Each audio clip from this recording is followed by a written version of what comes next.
করছে। বলবেন না সুবহানাল্লাহ। সাহাবারা কাঁদছেন আর বলছে হায় আফসোস, যদি ওটা হযরত আব্দুল্লাহ না হয়, যদি আমরা হতাম। হায় আফসোস, যদি ওটা হযরত আব্দুল্লাহ না হয় আমরা হতাম। তাহলে আল্লাহর নবীও তিনি নিজে হাতে করে আমাদের দাফন করতেন, তিনি নিজে হাতে করে আমাদের কবরে শোয়াতেন। হযরত আব্দুল্লাহ তিনি আমাদের কত পরে ইসলাম কবুল করে তানার কবরে নবী নেবে, তানাকে নিজে হাতে করে নবী দাফন করতেন।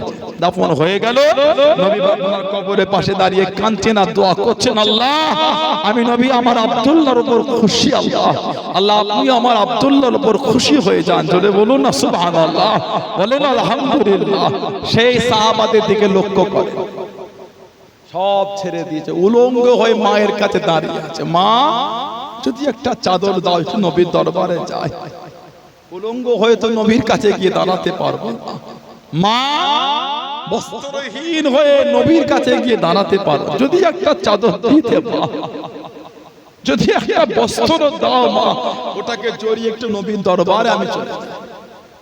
একটা কাপড় মা দিয়েছে, ওটা জড়িয়ে নবীর কাছে চলে গেছে।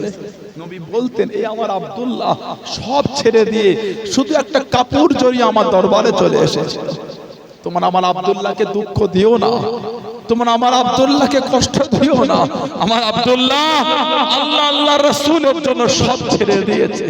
তোমার আমার মুসআব বিন উমাইরকে কষ্ট দিও না, ওকে একবার দেখো।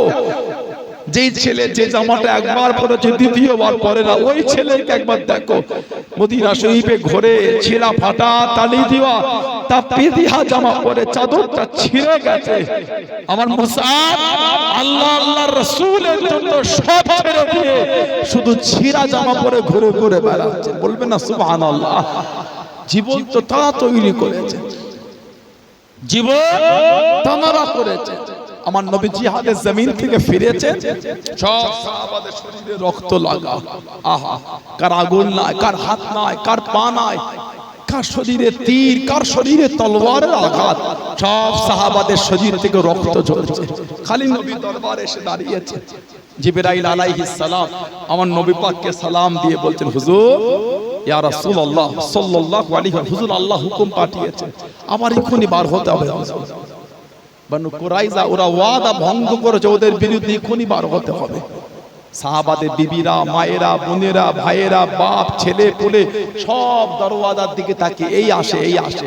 আর জিবরাইল আলাইহিস সালাম এসে খবর দিচ্ছেন, হুজুর আল্লাহ হুকুম পাঠিয়ে এখনি আবার যেতে হবে।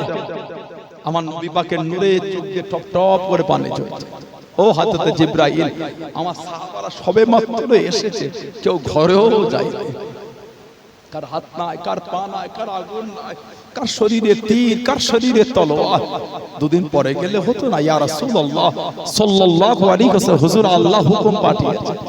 আমার নবী পাক সাহাবাদের, ও আমার সাহাবারা, আল্লাহ হুকুম পাঠিয়েছে এখনি আবার বার হতে হবে। ইয়া রাসূলুল্লাহ সাল্লাল্লাহু আলাইহি ওয়াসাল্লাম, হুজুর হুকুম যদি আল্লাহর হয়, খুশি যদি আল্লাহ আল্লাহর রাসূল হয়ে যায়।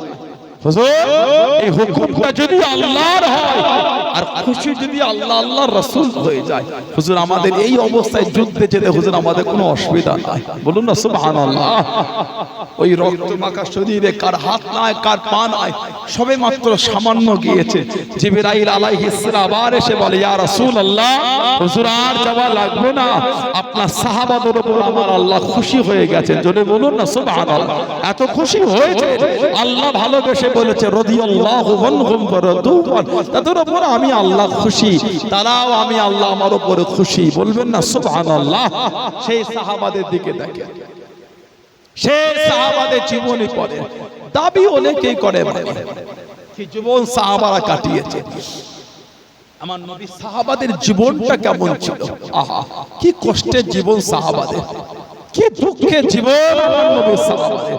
কম কষ্ট সাহাবাদের করে কাফেররা দেয়, কম দুঃখ সাহাবাদের করে কাফেররা দেয়। হযরত বিলাল ইবনে রাবাহ রাদিয়াল্লাহু তাআলা জানাকে এত মার মেরেছে, শরীর ফেটে রক্ত ঝরছে, বেহুশ হয়ে গেছেন মারের চোটে। আহা, হযরত বিলাল ইবনে রাবাহ রাদিয়াল্লাহু তাআলা জানার শরীর ফেটে রক্ত ঝরছে, বেহুশ হয়ে গেল মারের চোটে। আল্লাহ হুঁশ দিলেন।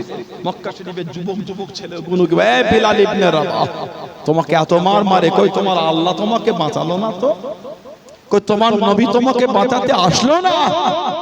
বেলাল ইবনে রাবাহ ওই অবস্থায় জবাব, এই মক্কার কাফের বেদিনেরা, আমি বেলাল আমার আল্লাহ আল্লাহর রাসূলের উপর আমি এখনো খুশি। তোমরা বাজারে কিছু যখন কেনো পরীক্ষা করে দেখো ভালো না খারাপ, আমার আল্লাহ আমি বেলালকে আল্লাহ দ্বীনের জন্য কবুল করছে, এটা আমি বেলালকে আল্লাহ পরীক্ষা করে নিচ্ছে, আমি বেলাল আল্লাহ দ্বীনের জন্য কতটা মজবুত হতে পেরেছি। জোরে বলবেন না সুবহানাল্লাহ। এটা হলো সাহাবাদের ঈমান।